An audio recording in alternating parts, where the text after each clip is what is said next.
3월 말경 오후부터 두통이 시작되고 어지럼증이 발생되면서 새벽부터는 심하게 구토를 반복적으로 하더라고요. 그래서 응급실에 갔더니 담당자 선생님께서 고지혈증이라고 변명을 말씀해 주시더라고요. 오전에는 이제 찰밥, 또 버섯밥, 콩밥 그런 거를 해 먹었어요. 간식으로는 사과, 포도, 당근, 계란, 양상추, 배 그런 거를 먹었어요. 음식물을 섭취하는 것이 맞고 저한테 도움이 되는지 의사 선생님께 묻고 싶습니다. 너무 이상하네. 네, 그러니까 이상지질혈증, 그러니까 우리가 흔히 말하는 고지혈증 진단을 받고 약을 드시면서 지금 식습관을 저렇게 유지하고 계시다고 저희에게 알려주셨는데 이거 잘하고 계신 건지 궁금합니다, 강 교수님. 네, 식단 좋으신 것 같아요. 아침 식사 먼저 보시면 흰쌀밥 아니고 버섯이랑 같이 하셔가지고 만드신 밥. 또 고기도 저 붉은 고기가 아니라 등푸른 생선 드시고 채소 많이 드시는 것도 좋은 것 같고요. 점심 때 과일 드시고 감자 드시고 이런 것도 좋은 식습관이고요. 저녁 식사도 보시면 여러 가지 채소, 과일들 같이 하셔가지고 골고루 섞어서 드시고 계셔서 통곡물, 과일, 채소 등등 이제 식단을 아주 건강하게 잘 구성하시고 계신 것 같습니다.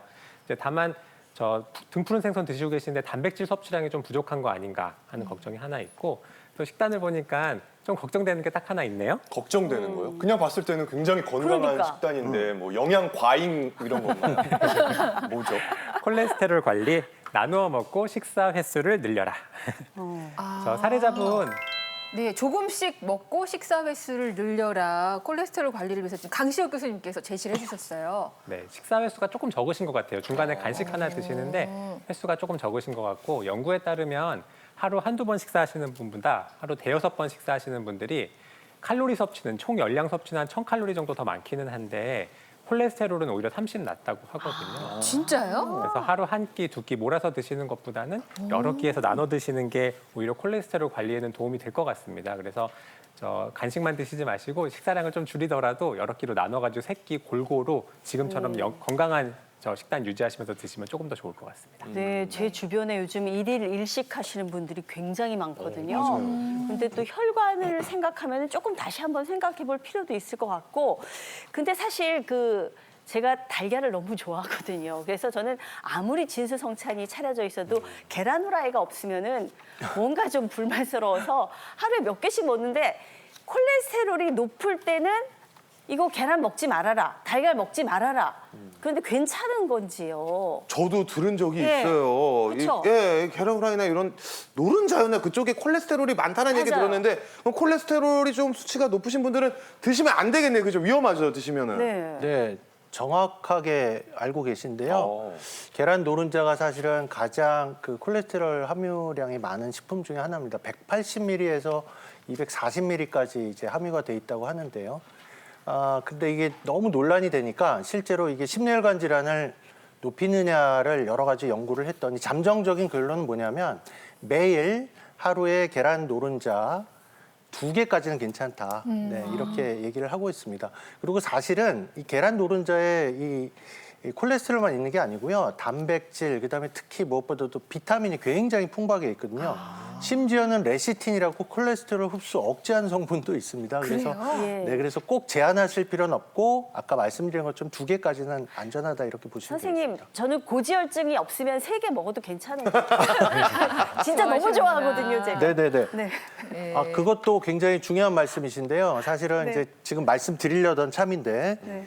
콜레스테롤을 우리가 혈중 콜레스테롤에 음식이 굉장히 영향을 많이 주는 것 같은데 오늘도 음식 섭취 얘기를 했는데 매우 안타깝게도 20%만 반영이 되고요. 내 몸에서 콜레스테롤이 80%가 합성이 되는 걸로 돼 있습니다. 이 콜레스테롤 나쁘다고 하는데 왜 그러면 합성이 되냐면 사실은 세포막의 굉장히 중요한 구성 성분이거든요. 우리가 여기가 다쳤을 때 세포가 재생이 되면 세포막을 구성을 해야 되지 않겠습니까? 그래서 콜레스테롤은 부족하면 안 되기 때문에 우리 몸에서 충분히 이제 생성이 되는 거고요. 문제는 이제 아까처럼 3개를 드셨다 할 때는 정상인의 경우는 콜레스테롤 합성을 좀 줄여서 요거를 이제 수치를 유지를 하는 거죠. 그런데 이제 그럼 콜레스테롤 섭취를 얼마나 해야 되느냐? 정상인은 사실은 거기에 대한 기준은 따로 없는데 이 아까 잘 관리를 조절이 자동적으로 돼야 되지 않은 사람들이 고콜레스테롤증이 생기는 거고 네. 그런 환자들은 대개 콜레스테롤 섭취 일일 300ml 미만으로 이제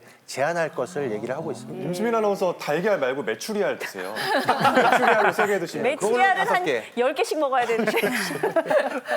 네, 아무튼 뭐 고지혈증이 있을 땐 남녀 모두 아까 300mg 얘기를 해주셨어요. 그러니까 뭐 좀 관리하셔야 될 분들을 위해서 어떤 식품을 좀 관리할지 또 조심해야 될 식품은 무엇인지 좀 정리를 해볼까요? 네, 주의하셔야 될 식품들이 있습니다. 우리가 달걀 아까 말씀하신 노른자 같은 경우 그리고 육류의 내장이나 마른 오징어, 그리고 새우, 장어 같은 것들은 이제 식품 중에서 콜레스테롤에 안 좋은 영향을 미칠 수 있기 때문에 위험도가 있는 분들은 유의해서 드시는 것이 좋겠고요. 그 외에 포화지방이나 트랜스지방을 높일 수 있는 버터나 마가린, 흔히 가공식품에 많이 들어있는 식품 같은 것들은 주의해서 드시는 것이 좋겠습니다. 보면 그 자연 상태 식품보다 뭔가 가공한 것들을 네. 더 조심해야겠다는 생각이 좀 들더라고요. 예, 맞습니다. 요즘에 워낙에 조리 기술도 발달하고 배달도 많이 발달을 해서 새로운 외식 문화가 형성이 되고 있는데요. 이렇게 외식 문화에 계속해서 조금 적응을 하게 되고 가공식품을 많이 드시게 되면은 우리가 단순하게 칼로리가 늘어나면서 콜레스테롤에 영향을 미치는 것 외에도 나트륨 섭취량도 높아지고 실질적으로 칼로리가 안 드시는 분들보다는 높아지기 때문에 전반적으로 동맥경화 위험 요인을 유발할 수가 있습니다. 근데 요즘 사실 외식도 많이 하고 좀 배달 음식도 많이 시켜 먹거든요. 네. 근데 건강을 위해서는 정말 집밥이 좋다는 건 우리가 잘 알겠습니다. 근데 먹지 말라고 하시는 게 너무 많네요. 네. 저는 심지어 방금 나왔었던 주의해야 될 음식들이 제가 주로 섭취하는 것들이었어요. 좋아하는 거. 예, 뭐 내장 요리 제가 워낙 좋아하고 네. 장어, 새우 제가 너무나도 좋아하는 음식들인데 이거를 이제 콜레스테롤을 좀 낮추기 위해서는 줄여야 된다는 말씀이잖아요. 그럼 전 도대체 뭘 먹고 살아야 할까요? 그러니까요. 거의 저거만 먹어요, 보통. 저도 지금 반성해요. 저는 이제 저 애가 이제 사춘기 막 접어들 무렵이라 네. 아 얘는 건강한 애니까 가끔 엄마 피곤할 때 배달 음식도 시켜주고 패스트푸드도 좀 먹이고 그랬는데 사춘기부터 혈관노화 시작된다 그러셔서 온 가족의 혈관 건강을 신경 써야겠다 생각이 좀 듭니다. 뭐 이댁도 뭐 마찬가지죠. 네, 마찬가지죠. 주의를 해야겠죠. 네, 그래서 저희가 해야겠죠. 준비한 게 있죠. 네, 바로 콜레스테롤 수치를 낮춰주는 식품들을 지금 준비를 해봤습니다. 그 첫 번째 볼게요. 둥글둥글한 지금 콩류가 나와 있는데요. 저거 귀리랑 뭐 검은 콩 이렇게 나와 있네요. 네, 권 교수님. 네네네. 지금 말씀하신 귀리는 사실은 이제 콜레스테롤 흡수를 억제하는 베타글루칸이라는 성분이 이제 함유가 되어 있고요. 앞서 보신 이제 검은 콩이나 강낭콩 같은 경우에도 이제 식이섬유소가 풍부해서 이런 것들이 이제 콜레스테롤 흡수를 억제하기 때문에 콜레스테롤을 낮춰줄 수 있는 기능이 있습니다. 네. 이제부터 서태훈 씨 콩밥, 귀리밥 드시면 되겠고요. 아, 이 가슴은 아프지만 도전하겠습니다. 하나 추가했고. 좋아하진 않는 건강을 위해 먹어야 돼요. 그러니까요. 네. 자, 두 번째 바로 옆에 있는데요. 두 번째는 파인애플, 사과, 복숭아. 바로 과일입니다. 네, 사과, 파인애플, 복숭아 같은 과일에는 식이섬유가 많은데요. 식이섬유는 위장관에서 콜레스테롤이 흡수되는 걸 막아줘서 혈중 콜레스테롤 수치를 낮춰주는 데 도움이 됩니다. 당연히 동맥경화 예방에도 도움이 되겠죠. 특히 이제 파인애플은 지방이랑 단백질을 분해하는 걸 도와줘서 고기랑 같이 드시면 음식 드실 때 조금 편한 소화가 잘 되는 그런 장점도 있으실 것 같아요.